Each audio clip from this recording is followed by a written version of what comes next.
Assalamualaikum, selamat sejahtera. Terima kasih kerana telah memilih channel ini. Jangan lupa tekan butang loceng, like, komen dan subscribe untuk isu-isu yang panas dan terhangat hanya di Sebalik Kontroversi Channel. Terima kasih.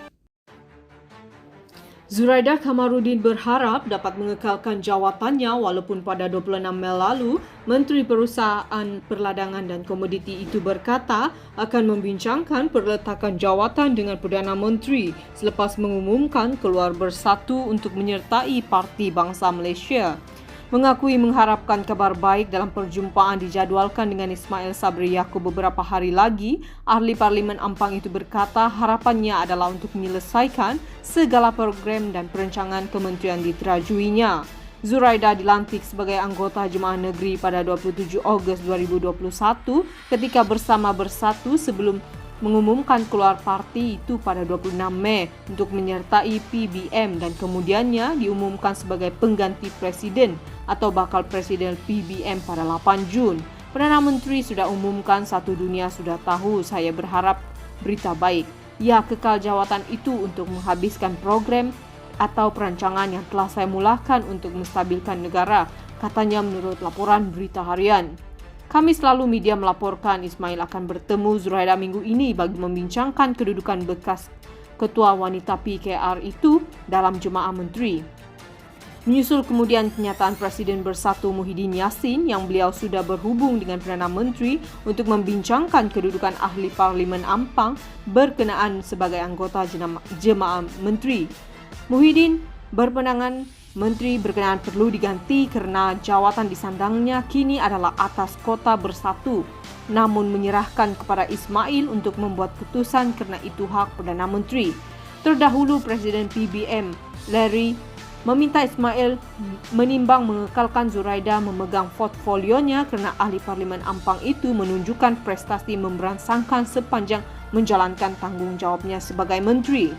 Dalam perkembangan berkaitan, Zuraida juga pengasas dan Presiden Majlis Pimpinan Politik Wanita berkata agenda memperdaya wanita dalam arena politik negara khususnya di peringkat akar umbi sememangnya adalah satu antara 6 tunjang perjuangan PBM.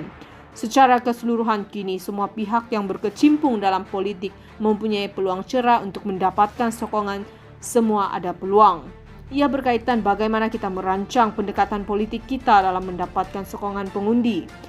Ia sekarang sudah menjadi pasaran terbuka, tinggal bagaimana kita menjual produknya saja, katanya.